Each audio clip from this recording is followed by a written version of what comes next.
Okay. I think we have everybody in from the waiting room. Leanne, as we have folks in the waiting room, would you bring them in for us?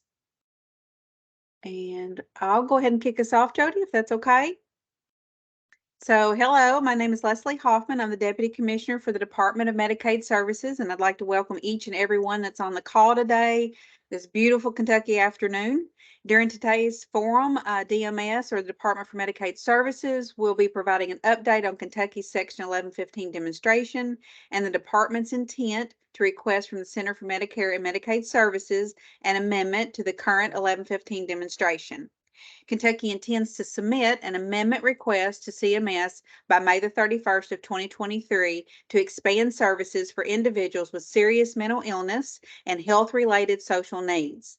There has been much discussion, months of discussions and collaborations and engagements and partnerships and lots of research in preparing for this request. And we are so very, very excited for the potential to expand these services for all Kentuckians. At this time, I'm going to turn the presentation over to Jody Allen. She is our behavioral health subject matter expert with this initiative, and she will be sharing information with you about this specific 1115 amendment request. Jody. Thank you so much, Deputy Commissioner Hoffman. Good afternoon, everyone. Thank you all so much for being here today to learn more about this initiative. Again, my name is Jody Allen. I'm a behavioral health specialist with the Department of Medicaid Services, and I'm going to be sharing information with you today about our 1115 amendment request. A couple of housekeeping items before we get started. First of all, we are recording today's forum, and that will be shared on the CMS website. Before we, please put your name, organization, and contact information in the chat for attendance purposes today. To avoid distractions and accidental noise issues, your microphones are set to mute today for the duration of the presentation. Kentucky DMS is conducting a public comment period to receive feedback regarding the state's proposed amendment application. The public notice and draft of the extension application can be found on the DMS website under the public notice section. So anything that you would like to learn more about today as we're going through this PowerPoint, you can view there in the application draft. Please see the information displayed in the chat box regarding the comment process throughout today's presentation. Comments regarding the application and today's forum may be entered into the chat box, but they also need to be submitted to DMS to be an official public comment. Comments and questions following today's forum can be submitted to dms.issues@ky.gov with the subject line 1115 amendment comments. Written comments must be postmarked before May 5th and should be mailed to Kentucky Medicaid Section 1115 Comment, care of DMS Commissioner's Office, 275 East Main Street, 2E, Frankfort, Kentucky 40601. And we'll go over that again at the end of this presentation. All comments should include a contact person, contact agency if applicable, and contact information, including email address. All comments shall be submitted no later than May 5th, 2023. Following the comment period, all comments and questions will be addressed. Responses will be posted to the DMS website under the public comment section prior to submission of the application. Again, this information is also posted in the chat box and will be refreshed periodically throughout the forum today. And at this time, let's go ahead and start the presentation. Our objectives for today are to be informed of Kentucky's 1115 amendment request to improve health outcomes for individuals with serious mental illness, SMI, and health-related social needs, HRSN. To be informed of the public comment process prior to submission of the official application in accordance with 42 CFR 431.08. What is an 1115 amendment? An 1115 waiver is often described as a pilot or demonstration project that's likely to assist in promoting the objectives of the Medicaid program. The purpose of the demonstration is to give states additional flexibility to design and improve their programs. An 1115 demonstration project presents an opportunity for states to institute reforms that go beyond just routine medical care and focus on evidence-based interventions that drive better health outcomes and quality of life improvements. Our current 1115 demonstration components. Kentucky's overarching 1115 authority is currently called Kentucky Helping to Engage and Achieve Long-Term Health, or Kentucky Health, and it is the authority for the delivery of the following components: substance use disorder 1115, waive of non-emergency medical treatment, transportation for methadone treatment, eligibility for out-of-state former foster care youth, and alignment of employee-sponsored insurance open enrollment dates. So we would like to add, and Kentucky is proposing to add these two components to that overarching 1115. Number one is to reimburse medically necessary short-term, defined as statewide average length of stay no longer than 30 days, inpatient treatment services within settings that qualify as institutions for mental diseases or IMDs for Medicaid eligible adults with serious mental illness. DMS is referring to this component as IMD expansion. Number two, as a new proposed component, implement a pilot program to provide HRSN services, specifically recuperative care services, also known as medical respite care, to adult beneficiaries who are homeless or at risk of homelessness and need additional medical support and care coordination. DMS is referring to this component as the recuperative care pilot program. So let's talk a little bit about the legislative background behind these two proposed components. 2021 HCR, or House Concurrent Resolution 7 SMI Task Force, was created, and the recommendations were made for DMS to expand services for individuals with severe mental illness. From that SMI Task Force and out of that work came the 2022 Senate Joint Resolution 72, which were directives for DMS to apply for a waiver to expand supportive housing, supportive employment, and medical respite services. KRS 210.005 defines mental illness for Kentucky as a diagnostic term that covers many clinical categories, typically including behavioral or psychological symptoms or both, along with impairment of personal and social function, and specifically defined and clinically interpreted through the DSM-5. Also, KRS 210.005 defines chronic mental illness as clinically significant mental illness that has persisted in the individual for a continuous period of at least 2 years, or that the individual has been hospitalized for mental illness more than once in the last 2 years, and that the individual is presently significantly impaired in his ability to function socially or occupationally or both. So again, we've used these KRS in addition to the regulations in our targeted case management within Medicaid for mental illness, severe mental illness, as a guiding force as we have worked to define services and the components for this proposed waiver. So let's take a look at the overview of Kentucky efforts to improve the continuum of care for the SMI population. As Deputy Commissioner Hoffman mentioned, there has been a lot of partnership, collaboration, research that has taken place in the work to move this ahead. And so as you look at this graphic, in the middle is the Kentucky Medicaid mental health system of care. And we've kind of broken that down for our purposes into providers, services, and initiatives across the state, both within DMS and outside of DMS. So let's take a little bit of a glance at Medicaid behavioral health services. In 2014, Kentucky expanded Medicaid and has since broadened overall access to behavioral health services. There are many state plan covered services for beneficiaries with SMI already, ranging from individual services to community supports, among outpatient settings to more intensive settings for those individuals and beneficiaries. A full list of Medicaid state plan services can be found on the DMS website, but some of the examples of those services in our state plan that are specific to SMI are the following. Individual psychotherapy, targeted case management, intensive outpatient treatment, and psychiatric hospital inpatient treatment. Those are just some examples of the array of services that are provided within a range of settings. Also, there are many provider types. Providers can enroll with Medicaid in a variety of ways for behavioral health service provision to support individuals with SMI.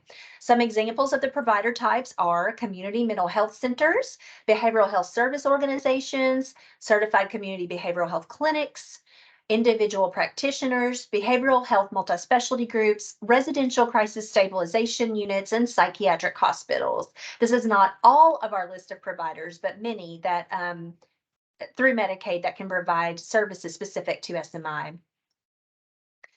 There's also many Medicaid initiatives. So we know there are services provided by the state plan through providers. However, there are also some initial initiatives going on in our state through Medicaid, and these are just a few examples. There are many that are really specific or more relevant to the SMI population. Mobile Crisis Intervention Services implementation. Kentucky DMS received funding for a one-year Mobile Crisis Intervention Services planning grant, which was completed in 2022. And the goal of the implementation now is to increase behavioral health preparedness for complex and high acuity individuals and to decrease the overuse of law enforcement responding to behavioral health crisis calls. So this is specifically related to the SMI population who have more complex needs and need that more one-on-one intentional decision making in those situations to help them get the help that they need. Also, the Certified Community Behavioral Health Center, or CCBHC demonstration. In August 2020, Kentucky was selected to participate in the CCBHC demonstration to improve overall health by bolstering community-based mental health and addiction treatment and advance behavioral health care to the next stage of integration with physical health care. So combining that behavioral health with physical health care. Kentucky has opened 4 regional CCBHCs and is in the implementation phase of the demonstration, which began on 1/1/2022. CCBHCs must provide a comprehensive range of behavioral health services to vulnerable individuals to increase access to services, stabilize people in crisis, and provide the necessary treatment for those with the most serious, complex mental illnesses and substance use disorders. CCBHCs will provide care regardless of ability to pay or place of residence, providing care for those who are on Medicaid, underserved, homeless, have low incomes, or are uninsured or insured. So again, the CCBHC demonstration promotes that integrated care between behavioral health and physical health care and provides services to all beneficiaries or individuals, regardless of ability to pay and complexity of needs.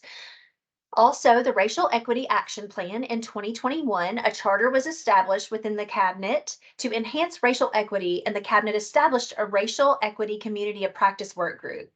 DMS identified champions to serve on the work group and a racial equity core team across all divisions of DMS to create a collective racial equity action plan to enhance racial and health equity and to decrease racial and health disparities across Medicaid. This work specifically targets individuals with SMI who have an increase in health-related social needs and limitations in access to services due to impairment in daily functioning. So again, these are just a few of the initiatives across Medicaid. There are many more and more on the horizon as we work to help all Kentuckians receive the care that they need.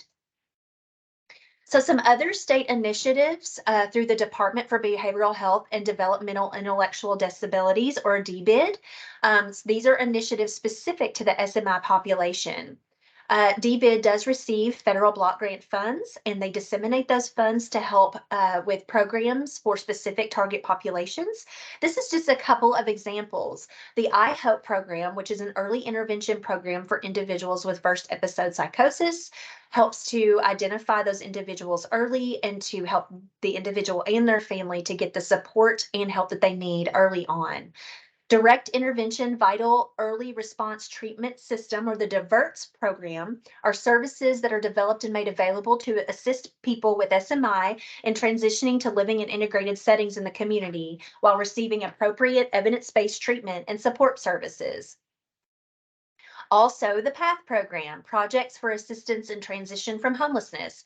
The PATH program supports the delivery of services and resources to individuals who have SMI, and it may include a co-occurring substance use disorder or homelessness or imminent risk of homelessness.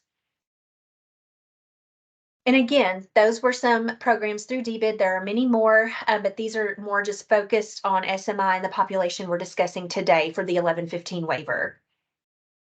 Other state initiatives are in-state housing collaborations. The Health and Housing Work Group consists of individuals from DBID, DMS, Kentucky Housing Cooperative, the Center for Supportive Housing, and the Department for Aging Independent Living. The focus of this group has been on enhancing the support services and processes that are available to homeless Kentuckians. Also, a focus has been to identify a matched population within Kentucky of individuals who are homeless and who are Medicaid beneficiaries to analyze the prevalence and outcomes for this population in Kentucky.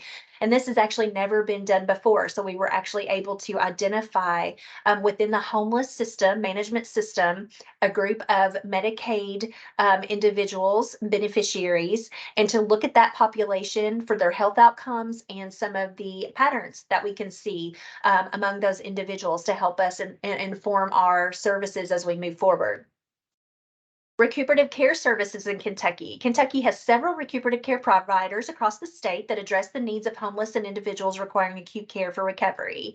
And as part of this waiver application process, DMS collaborated with current operating medical respite programs across the state to help inform our service provision model. So we actually have had many collaborations with the recuperative care providers in state to determine what kinds of and types of care are being provided, and just to look at that in general and to help inform us as we have created a model, proposed model for care. So there has been a lot of collaboration, a lot of work. In addition to that, we've also worked with the National Association for Medical Respite Care to get really just to be informed on how things are moving forward. For certification in the future and to understand the models of care. There's just been a lot of work done to inform these decisions today. So we're happy to bring all of this to you. And also just want to stop and pause for a moment here and say that I'm really so just being involved with this process for the last couple of years, just really so proud of Kentucky and all of the efforts that are taking place across the state in so many different settings in so many different ways, and that the needs are really being met, but there are still gaps in care that we want to try to help and address. So just really kudos to Kentucky for all of this hard work. So let's talk now. We've talked a little bit about the legislative. We've talked about the overview of services that we already have, the initiatives that we know that are taking place to help individuals with SMI. So let's talk about the new proposed amendment program descriptions. So again, just a reminder, as we talked about this in the very beginning, but the IMD expansion and the recuperative care pilot program are the two components that we are proposing for this 1115 amendment. Wanted to state here also as a caveat that we know and we understand that SJR 72 has directed DMS to also include supportive housing and supportive employment. And there is more information in our draft that is posted online, which points out that this will be part of a comprehensive plan with an additional waiver to provide those support services to individuals in Kentucky. So we're focusing on today these new proposed programs. So the medical respite, which was part of the SJR 72 directive, we are putting that in 1115 because that is where it has been approved through CMS. And so we are putting that piece in our 1115 in addition to the IMD expansion. But there are plans to expand community support and supportive housing services additionally, as well as some other support services for individuals with SMI. And you can read more about that in our draft that's posted online. So I just wanted to just stop and state that. But for today's purposes, we're going to focus on these 1115 components. So the IMD expansion, let's talk a little bit about the criteria for that and some of the things that we're looking at proposing. So this would be for Medicaid beneficiaries 21 to 64 years of age. The beneficiary must meet criteria for serious mental illness in Kentucky. Inpatient treatment this would include inpatient treatment for mental health within a facility that qualifies as an Institute for Mental Disease or an IMD, which is a facility with greater than 16 beds. This would also, DMS proposes up to a 30-day statewide average stay per beneficiary. So again, each individual stay may be greater than 30 days, less than 30 days, but we're looking at a statewide average stay per beneficiary of 30 days in IMDs for mental health inpatient. IMD expansion will begin immediately after CMS approval of this amendment application.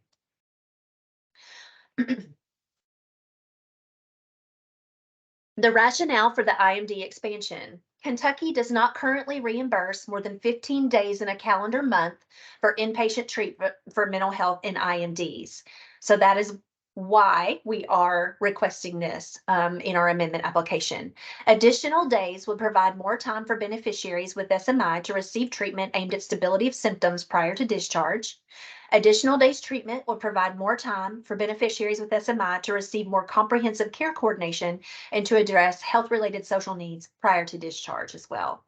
DMS proposes that longer length of stay for acute inpatient treatment will decrease unnecessary emergency department visits and hospital readmissions for individuals with SMI. Some of the goals for the IMD expansion, the goals are in accordance with CMS State Medical Director Letter 18011, which is the letter for opportunities to design innovative service delivery systems for adults with SMI or children with SED. So these goals are actually pulled directly from that letter. An independent evaluator will be monitoring these goals and objectives for this demonstration. And you can find more specific information about the goals and hypotheses in our application draft, which is posted online. But for today's purposes, we're just going to briefly mention our goals that we're going to use to evaluate. Oh, sorry.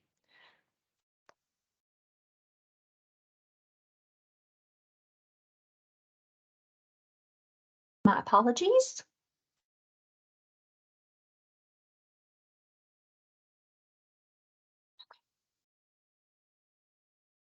Goal number 1, reduce utilization and length of stay in emergency departments among Medicaid beneficiaries. Goal number 2, reduce preventable readmissions to acute care hospitals and residential settings. Goal number 3, improve availability of crisis stabilization services, including services made available through call centers and mobile crisis teams, intensive outpatient services, as well as services provided during acute short-term stays in residential crisis stabilization programs, psychiatric hospitals, and residential treatment settings. Goal number 4, improve access to community-based services to address the chronic mental health care needs of beneficiaries with SMI, including through increased integration of primary and behavioral health care. And goal number 5, improve care coordination, especially continuity of care in the community following episodes of acute care in hospital and residential treatment facilities. So let's move on to our next component, which is recuperative care. What is recuperative care? This is a definition from the National Institute for Medical Respite Care. I just wanted us to go over this briefly. Recuperative care is also known as medical respite care. And because there are many forms of respite in Kentucky, it can be quite confusing. So we wanted to make this very clear for everyone. Recuperative care, so medical respite care is acute and post-acute care for people experiencing homelessness who are too ill or frail to recover from an illness or injury on the streets or in a shelter, but who do not require hospital level care. Unlike respite for caregivers, medical respite is short-term residential care that allows individuals experiencing homelessness the opportunity to rest, recover, and heal in a safe environment while accessing medical care and other supportive services. Medical respite care is offered in a variety of settings, including freestanding facilities, homeless shelters, motels, and transitional housing. And I'll give an example of medical respite as an individual who is homeless and as a Medicaid beneficiary who needs an emergency appendectomy. They receive the emergency appendectomy in the hospital. They have some complications, so they are now stable within the hospital and ready for discharge, but they do not have a location to recover and receive care and support outside of the hospital, and they will be discharged back on the street. Most of the time in that situation, when there are complications, when the individuals needs additional recuperative time, they go back onto the streets. They are not able to receive the care and care for themselves and receive the nutrition that they need in order to heal. And so then they a lot of times end up back in the hospital or the emergency rooms for additional hospital stay. So that's just one example. There are many examples of this situation, but that's one specific example to think about as we go along and we talk about recuperative care services. So the rationale for recuperative care pilot program in Kentucky, again, this recuperative care pilot program is not just for individuals with SMI. They will be required to have a medical diagnosis that could include SMI or SUD in addition to that medical diagnosis. So let's talk a little bit about the rationale. Kentucky Medicaid does not currently cover recuperative care services as part of the Medicaid state plan. SJR 72 directed DMS to apply for a waiver for medical respite. Current research indicates that positive health outcomes for beneficiaries occur when health-related social needs are addressed. Current in-state providers do not have adequate funding to expand services to meet the current needs, and DMS proposes that providing recuperative care services will decrease emergency department visits and hospital readmission rates post-discharge for beneficiaries and will improve health outcomes while decreasing expenditures. So again, our hope is that we can provide that recovery care that's needed, the support services to get that individual the other services, the other support services that they need regarding housing, food insecurity, behavioral health appointments, medications, etc. So we can help them get stable, recover, and to get those support services so that they do not end up back in the hospital or in the emergency room. So let's take a look at our eligibility criteria for recuperative care pilot program. This would be for Medicaid beneficiaries who are 18 years of age and older. This would be for beneficiaries who are homeless or at risk of homelessness, who meet the criteria based upon definitions in 24 CFR 91.5, and beneficiaries who are at risk of hospitalization and or readmission with a medical or other care need following discharge from acute care facility or emergency department, or have a planned medical procedure requiring preparation care, like a colonoscopy would be an example of that, or have a planned medical treatment, like chemotherapy treatment, requiring care prior to or following the treatment, and they must have a primary medical diagnosis. So again, we are looking at not only post inpatient care, but we are looking at preventive procedures requiring preparation. We are looking for medical treatments that would require some preparation or some recovery care as well, and how we can help those Medicaid beneficiaries to have the care that they need to avoid those unnecessary hospital readmissions or emergency department visits. Recuperative Care Pilot Program proposed service components. At minimum, these are the proposed service components that DMS is taking a look at for this application. 24-hour staffed program, 3 meals a day, arranged transportation to any and all aftercare appointments, access to a phone for telehealth and or communications related to medical needs, a safe and secure space to store personal items, wellness check at least one time every 24 hours by a medical professional, a safe and secure space to store medication in the patient's room, a nursing assessment within 24 hours of admission, medication monitoring supervised by licensed clinical staff, on-site or access to community behavioral health services for behavioral health screening and brief intervention and referral as needed, care coordination plan to be completed within 72 hours of admission, on-site care coordination, and required trainings for clinical and non-clinical staff. The proposed settings for the recuperative care pilot program would include interim housing facilities with additional on-site support, separate units of shelter beds with additional on-site support, converted homes with additional on-site support. Some of the limitations for the recuperative care pilot program include DMS proposes to reimburse up to 20 beds per program at any given time to provide up to 45 days of service or care per beneficiary. So again, DMS proposes to reimburse up to 20 beds per program at any given time, so per day, to provide up to 45 days of service care per beneficiary. Providers interested in the pilot program must already be established programs currently providing recuperative care services in Kentucky. Providers interested in participating in the recuperative care pilot program will be expected to adhere to the proposed service and components outlined by DMS for recuperative care. And prior to participating in the pilot program, providers are expected to be listed on the provider directory through the National Institute for Medical Respite Care. Kentucky proposes to implement the recuperative care pilot program 1 year following the approval of this amendment. The demonstration is projected to occur over a 5-year timeframe. Again, these are some of the goals that we have created for the monitoring of this pilot program through the amendment application, through the waiver. These goals will be monitored by DMS.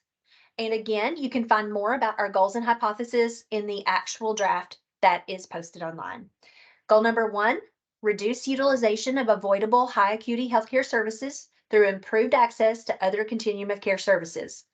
Goal number 2, reduce health disparities by improving beneficiary physical and behavioral health outcomes. Goal number 3, reduce health disparities by improving access to community-based services to address health-related social needs. And goal number 4, ensure long-term fiscal sustainability of recuperative care services. So that's a little bit more specific information about the 2 components that we're proposing for this waiver amendment application. And I want to talk a little bit more about the overall demonstration information. Our 1115 demonstration eligibility, and you can read a little bit more about that. These are some lengthy bullet points. Again, this is pulled from our waiver application posted online, but there are no Medicaid eligibility changes or modifications to the current Medicaid fee-for-service or managed care arrangements proposed through this amendment.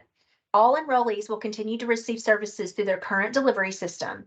Additionally, payment methodologies will remain consistent with those currently approved in the Kentucky Medicaid state plan. So although there are some service component eligibility criteria, we do not propose that there will be a Medicaid eligibility change. Only the eligibility groups outlined in the table below will not be eligible under the proposed waiver, as they receive limited Medicaid benefits, are in receipt of long-term care services and supports, or do not meet the age criteria. So they would not be eligible regardless.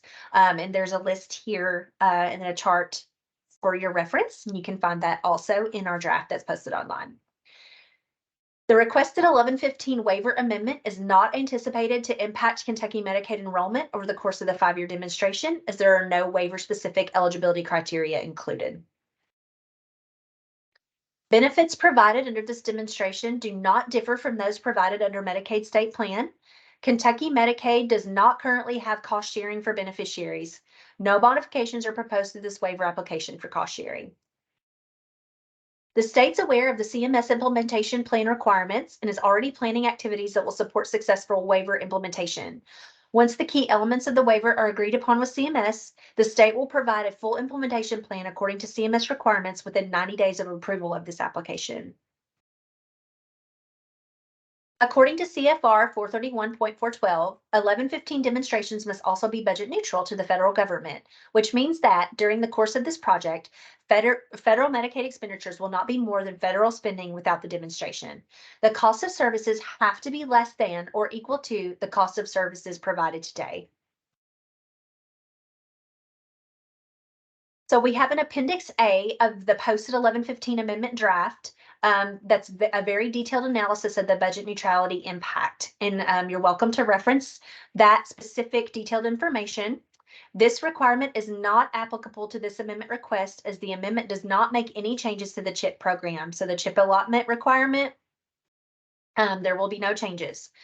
Maintenance of effort. In accordance with November 13th, 2018 CMS State Medicaid Director Letter, the state understands that this waiver request is subject to a maintenance of effort or MOE requirement to ensure the authority for more flexible inpatient treatment does not reduce the availability of outpatient treatment for these conditions.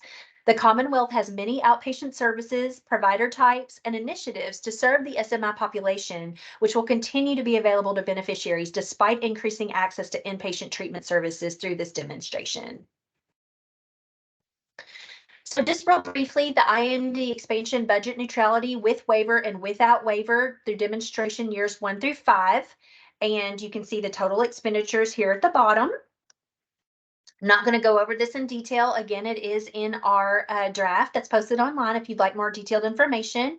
And here's the recuperative care budget neutrality with waiver and without waiver demonstration years 1 through 5 in the subtotal of expenditures. that we're disclosing for our budget neutrality. Kentucky requests waiver of Section 1902A 10B to the extent necessary to allow the state to offer HRSN services, specifically recuperative care, for beneficiaries who meet the eligibility criteria specified in this waiver amendment application. The state requests expenditure authority for Medicaid state plan services furnished to otherwise eligible individuals who are primarily receiving treatment for SMI who are short-term in facilities that meet the definition of an IMD. So that's all of the specific information about our waiver application. I wanted to go over again the public notice and comment process and procedure with you. Public notice has been conducted according to 42 CFR and 431.408. The abbreviated public notice and draft of the application can be viewed on the DMS website under public notices. And that was posted on April the 3rd. For Kentucky's 1115 demonstration historical information for the overall Kentucky Health Demonstration, you can refer to that also online on the DMS website. Comments can be submitted by email received on or before May 5th to dmsissues@ky.gov with the subject line 1115 amendment comment. And again, if you put a comment in the chat today, that will also need to be submitted to the dmsissues@ky.gov email for it to be included in our official public comments. Written comments must be postmarked by May 5th and emailed to this address here, SMI 1115 amendment comment, care of DMS Commissioner's Office, 275 East Main Street, 2E, Frankfort, Kentucky, 40601. Prior to submitting Kentucky Section 1115 demonstration amendment request to CMS, DMS will follow guidelines and procedures according to 42 CFR 431.408 regarding collection, review of, and response to public comments. And you will be able to find those with our application that will be posted online as well. As always, DMS is open to questions, thoughts, comments, concerns. You're welcome to email us through the dmsissues@ky.gov email address. We'd be happy to address any concerns or questions. This is a lot of information that we covered today, and we understand that there are so many different services being discussed across the state, and it can oftentimes be confusing. So we're happy to offer any kind of clarification that you need.